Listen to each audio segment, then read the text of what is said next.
welcome to this episode of How to Start, Grow and Monetize Your Podcast with me, James Butt, and him, the podpreneur, Alex Chisnell. Today on the pod, we're going to reveal the podcast myths that you still believe. Dun, dun, dun. And we're going to myth bust them a little bit because there's a lot of information out there. There's a lot of conventional and common sense stuff out there. It's actually not that commonsensical, especially in the podcasting industry. And I get all these questions again and again and again on LinkedIn, on Instagram, on sales calls, etc. So we're going to bust. I'm so popular, guys, but we're going to bust a few myths. Myth number one: only way to make money in podcasting is through sponsorship and ads. Absolute, categorically not the case. How else could you make some casheroony from your pod, Mr. Chisnell? You could make casheroony from your pod by taking it live. You could turn it into a live event. Maybe that's what I could be doing this October. You could turn it into a festival, couldn't you? Festival of entrepreneurs even, couldn't you? Yes, you could. Yeah, what else could you do? The biggest thing for me is that it gives you expert authority to sell the services of the thing that you do. I know a lot of our audience is coach, consultant, expert authority, advisor.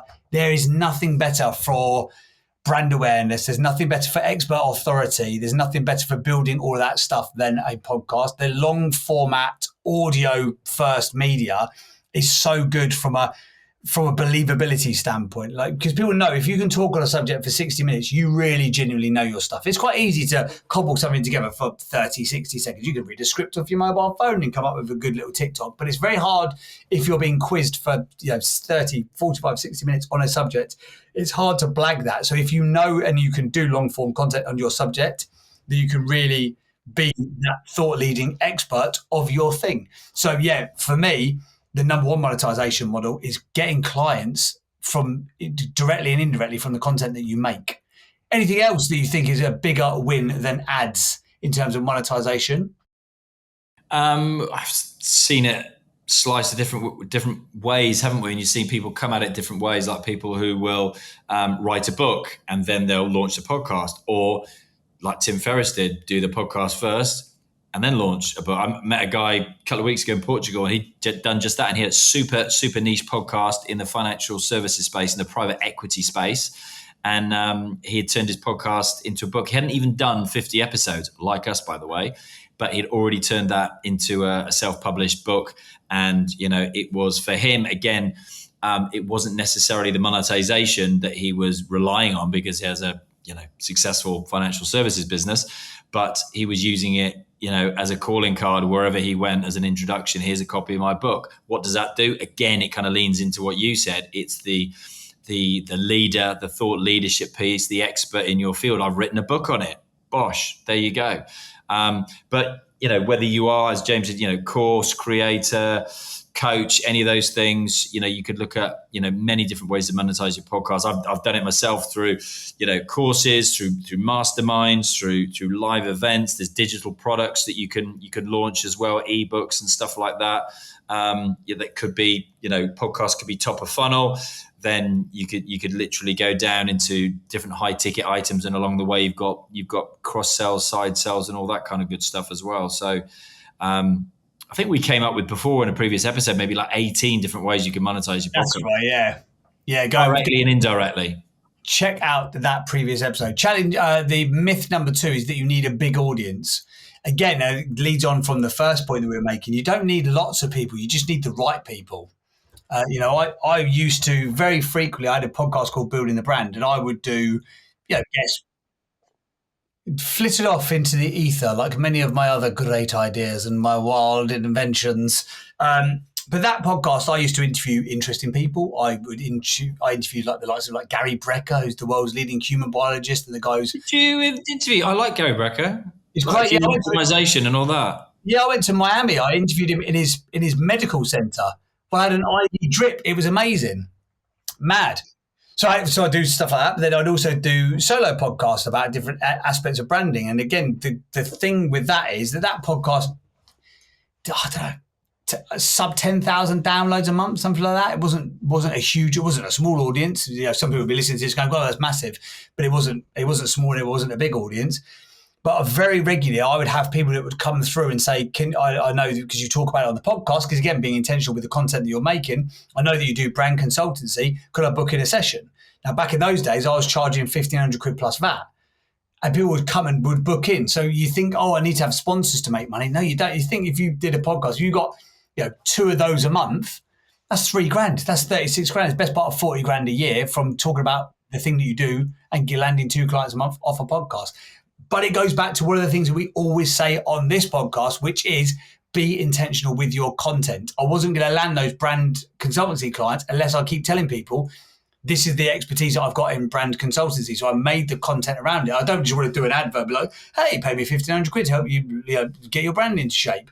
But subconsciously, I can tell people to make people want to do that through the content that I'm making, which does sometimes mean you're going to have to get a little bit uncomfortable because I like doing long form interviews. I like that format. I love sitting for 2 hours talking to somebody. But if that's not going to ultimately end up with money in my pocket because it doesn't allow me to show the expertise in the thing that I'm doing, then I need to make sure I have both types of content, or I have 2 different shows, or you have a model that you work to accordingly. But you don't need a big audience. Just wanted to take a quick minute to say a big thank you for watching this podcast. If you are thinking about starting your own podcast to grow your brand or your business, then we would love to help you out. Yourpodcastcourse.com is a place where you can find 55 on-demand videos. There's trainings, there's blueprints, there's guides, there's cheat sheets, there's downloads. Everything that you need to utilize and to start your own powerful podcast is in there right now. It's guaranteed for 7 days. So if you don't like it, we'll return your money and we're going to start you off with a fantastic offer. Absolutely. Just because you are consuming this podcast for a limited time only, for the first 25 people only this is going to be, we're going to give you 50% off yourpodcastcourse.com. Click the link that's in the show notes. There's information there and it will be 50% off joining the course. As I say, we will walk you through how to start, how to grow, how to monetize your podcast. We'll talk to you about artwork, setup, names, ideal listener profiles, how to get the ideal guest, how you do the interviews, how you do the 14-day launch process, everything you need to utilize and to know to create a powerful podcast. We will tell you. We've done it 400 plus times. We have done some of the most successful podcast launches in Europe at this point in time, and the exact strategy and process that we charge tens of thousands of pounds to our agency clients for, you can get access to through yourpodcastcourse.com. 50% off for a limited time only. Click the link in the show notes now. Cheers. Here's the thing, and something I only realised relatively recently. But people always said to me, your superpower is connecting people. It's not podcasting. It's not your own podcast. It's not making podcasts for other people. It's not blah blah blah blah blah. Your superpower is connecting people. It's a pity you can't find a way to monetize that. And I've just connected people through the network that I've grown through having a guest podcast, as you've just said. And then it occurred to me during the process of setting up this event at the Festival of Entrepreneurs this October the 8th and 9th, folks, at the NEC in Birmingham, that it's only taken, however old I am, it's only taken this amount of time, folks, but I've actually monetized that network, because what have I done? I've put the lineup together for that event. So you've got Piers Lenny from Dragons Den Investor. You've got Richard Harpin, who's just sold HomeServe for 4.1 billion, as he said on the Chris Evans radio show and on my podcast. You've got founders of billion-pound brands like Ted Baker's Ray Kelvin, Rowena Bird from Lush, et cetera, et cetera. I won't list them all out, but I've monetized that because the event, even though the event is free to attend, so you can go and get your free 2-day pass, by the way, it's free to attend, but we make money in other ways, and that will therefore pay me a salary. And then in however far into the future, the plan is to then sell that business, or maybe it's not, maybe it's doing so well, it just keeps generating revenue. But that's how I personally have monetized my podcast, my superpower of connecting people. So it might not be the most obvious thing that you're thinking about, but that's not to say that you can't start your podcast with that goal in mind. It's what does Rob Moore call it? The trickle down effect of all of the other things that come as a byproduct of having a podcast. As a random thought, when you said about the numbers of your show, I got pitched yesterday to go on the Elena Cardone show, right? They're reaching out to me. And they put the figures for her show in the initial email. And I thought, why have you done that? Because they said 11,000. And I thought, it's Elena Cardone. I was expect that to be 110,000, not 11,000, actually 111,000, not 11,000. I was like, why would you put that on the initial email unless it was like a massive number that grabbed my attention? I was like, is that all? That was my reaction. And I know James and I have both had podcasts for many years, and we make podcasts for other people, nearly 400 of them with bigger numbers than that. So maybe that's why I went, is that all? Maybe for people listening, that sounds like a big number. I don't know. But that quite threw me. I thought you'd be interested in that one because you have had her husband, Grant Cardone, on your show. I have, yeah. I interviewed Elaine as well in 2018. We hired out a boxing gym because she was very into martial arts at that time. So we interviewed her when they were over at the O2. They had the O2 an event at the O2 Arena. That actually goes on to the third point. You've succinctly swerved onto the last point very nicely. Not your first rodeo, is it, mate? But you don't need big name guests. So the podcast myths that you're still believing. Can I just say that was seamless? Yeah, it was so seamless, wasn't it? You can only make money from ads. Incorrect. You need a big audience. Incorrect. You need big name guests. Also incorrect. As an aside, because she'll never listen to this, Elena. And she's an example that I always give, actually. In 2018, I was doing a podcast with a couple of then business associates, and the podcast did well. And it was never out of the top 20 business shows. It ended up with us traveling around the world. We did a lot of cool stuff off the back of it. Elena came in and she did an interview with us. And at this point in time, and again, this is 2018, so a very long time ago, she had 250,000 Instagram followers, which at the time was a huge amount. Grant had like 1.1 million or whatever he had. And at the time with Instagram, you could only post links if you had over 10,000 followers. Do you remember those days? I do. I think you could also I think stories had only just started. Anyway, long story short, we did the interview with Elena. We turned around a bunch of content on the day to sort of impress her. We turned around a bunch of still photos and we did a boxing session and all this kind of stuff. We then sent her the link to the podcast episode. She was very gracious. She shared it across all of her socials multiple times, and we tracked it. So I embedded a trackable link that I'd sent her, so only she had it. Because I'm a very, very clever guy like that. Out of 250,000 subscribers, and bearing in mind she was like one of the sort of like the power couples of online business entrepreneurship at the time, how many downloads do you think that correlated to? That I tracked? 2.5. Not far off. It was 90. What? I was joking. 90 I was going to say 25 or 250. 90 downloads. That was it. So again, just to reiterate, you don't need big name guests. Furthermore, in a lot of instances, I actually think you're better off not having big name guests. What you're better off having is proactive guests who are famous to a few in their circle, who would actually proactively share that content out. We did a podcast engaged communities. Exactly that. And also that has an engaged community that is also your ideal target market. Like a bunch of Elena's followers are not my target market. Like probably 1% of them are ever going to be really interested in the thing that you want to do. Whereas we did a podcast launch for a client last week, mid-level accountancy firms. They got 300 staff, something like that.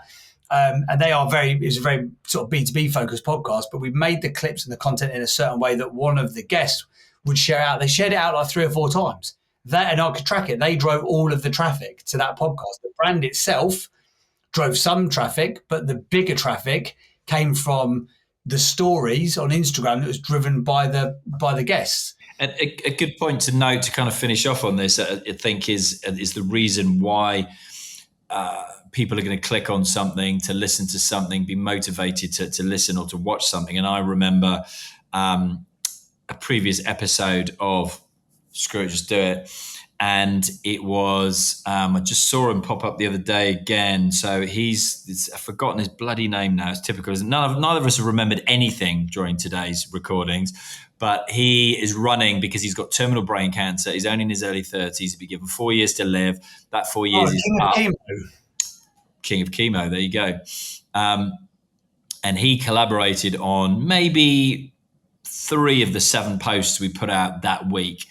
And they hit like 7-figure numbers for those reels, like millions. Each one of those was millions. And I think the reason, that resulted in a lot of people watching and listening to that episode. And the reason, why do you follow him? Why are you interested in his journey? It's that emotional pull that there he is. Yeah, if you're watching on video, the King of Emo. Is his full name. And he's a great bloke as well. We did the interview in person, brought all his dogs. I was 2 hours late. It was like, complete shambles, but it was, you see what you get on the tin. Do you know what I mean? And everybody loved him. There was the whole support staff at the venue I was with. They were all literally like feeding his dogs, watering his dogs, having conversations. There was Daniel Priestley there, who just finished his interview with me. He's joining in the conversation. It was good crack. But my point being, why would people engage in that? Why did that get so many numbers? And it was people invested in his story, right? It's that emotional pull. It's those triggers, those buttons that you're pressing. And maybe for Elena, there were no buttons being pressed there. There wasn't any curiosity about what she was talking about, and a lot of the time with thumbnails and titles on YouTube, you're trying to arouse curiosity, aren't you? You're trying to get a reaction. A lot of very clickbaity stuff that we've had this argument with the DOAX stuff before with Bartlett. So it's an interesting one, but you've got to get a reaction for someone to engage with the content. And again, just on that point, you've got to get a reaction, but you want it from the right person. Again, if you are doing a transcendental meditation podcast, it doesn't matter how many people who are into who are looking for a heavy drum and bass music industry podcast, because it's so disparately aligned or it's misaligned, it's not going to convert anyway. So there you go. Those are some of the biggest podcast myths that you might still believe. Hopefully we've myth busted them a little bit for you. Coming to you next week, a drum and bass podcast.